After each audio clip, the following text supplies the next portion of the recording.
This next scene happens basically like in the movie. George and Lorraine are dancing to Earth Angel as Marty plays and someone cuts in. It's Dixon. He's back. Marty is fading away and can see through his own hand. George cuts back in and shoves Dixon 10 feet away and Marty fades back into place. Baby. It's notable in the book because it has Marty saying, "I don't feel so good," as he fades out and, after he fades back in, doing this. "Thank God." Marty smiled. Whipping the family photograph from his pocket, he laughed, did a little pirouette on the bandstand, and grabbed the guitar again. Linda, Dave, and himself were all back in the picture, completely intact, and the feeling in his hand told him his musical powers had been restored. It's also notable because here in the book Lorraine still has her dress torn up from Biff on her and yet she's totally down to go back into the school and dance up a storm. As I've mentioned before, I spent many an hour as a kid trying to figure out Back to the Future, and right now we are going to figure out this fading away thing. This is a whole childhood of thinking about time travel in this movie paying off here. Here we go.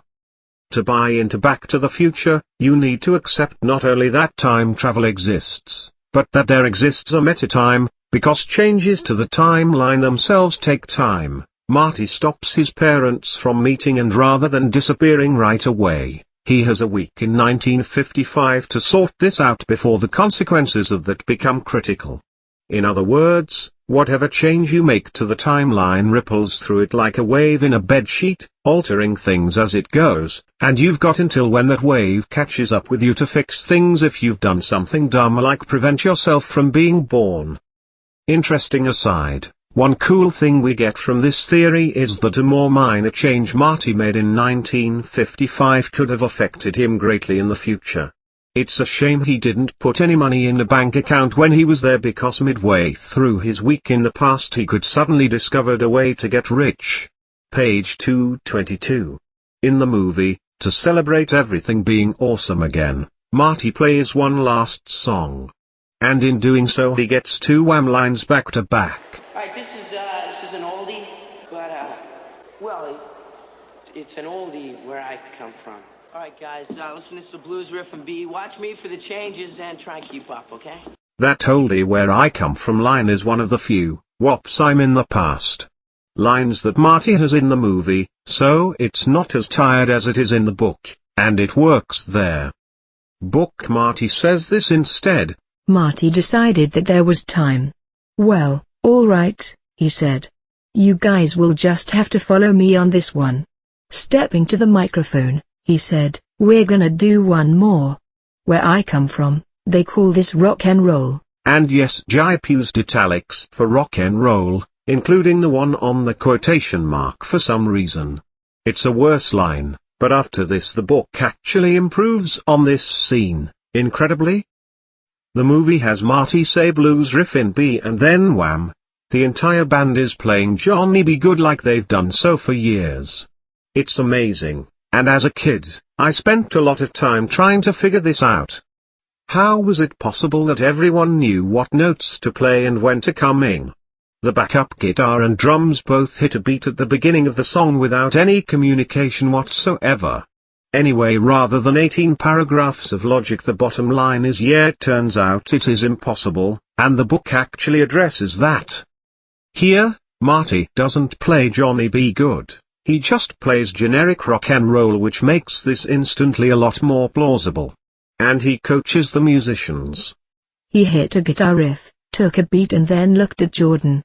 "Gimme a blues beat, like this," he said, picking out the rhythm. Jordan, smiling, grabbed it immediately and sent the pulse moving. "Good," Marty said. Turning to the bass player, he hummed a 2-bar line. "Do this and then pick it up when I change," he said. The bass player nodded, getting it. "Piano, take the bass line and play it up 3 octaves," he continued. "And sax, improvise on the 3-chord progression." It was ragged at first, but a moment later, the team started functioning, and the music sounded like vintage rock and roll. It was ragged at first, but a moment later, the team started functioning, and the music sounded like vintage rock and roll. I get that this slows things down a bit, but I think that's more than balanced by the coolness of seeing one kid giving the musicians just enough to get them going in a genre.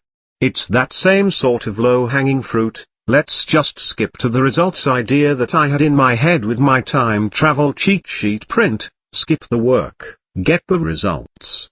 I like it. Anyway, Marty's singing and dancing and he's whipped off his sports jacket and threw it into the crowd. His movements became more and more like that of Mick Jagger. Then Michael Jackson.